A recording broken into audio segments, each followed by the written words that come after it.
I mean, like, even though how maybe scared I was or everything else, like, I was grateful at the same time that I had a chance to live still, you know, that I still had a chance. And then I went for my first post-op appointment, and that's when I found out about the Boston Brain Tumor Walk, because it was hanging on the door of the neurosurgeon's window, and I was like, that's a sign. I have to do it. So I took a picture of it, and I sent it to all my family and friends, and I was like, we're doing this walk, like, we have to do it, like, it's a sign. It's my first post-surgery appointment, and it was right on the door when I walked in. It was like, I have to. So I went back to school after surgery and after the month getting diagnosed, and I decided that having cancer, it's another thing. It's another thing in life, like having heart disease or having diabetes or having anything else I have to live with. You're still you, and at the end of the day, you don't know the next 30 seconds of your life more than anybody else around you.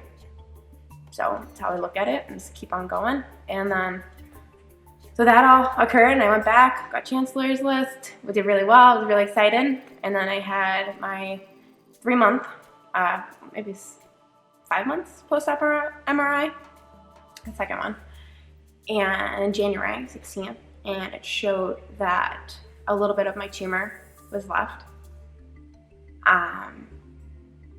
due to the fact that it was on an inoperable part on my hippocampus. So I then found out, after building all this confidence and being steadfast, I was going to bike across the country for young adults with cancer, and I was going to graduate college and, dedicate my life to figuring this out. I found out that I had to start treatment, radiation and chemo, which again, another shock. It had to happen eventually, but maybe I was like, 10 years down the road, I'll figure out my life, I'll get a rein on this, and then I'll be able to do it. But, c'est la vie, nothing's planned. So it showed that a little bit of the skin on my MRI that grew. And then I had to start.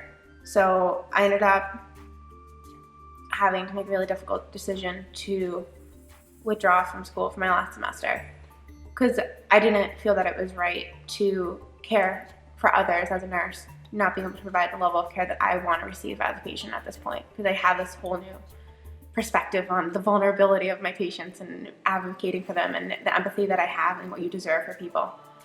And that I couldn't do that, and I wanted to dedicate myself to providing the proper healthcare to myself and providing it to those I can touch around me, because it's so much more you can give.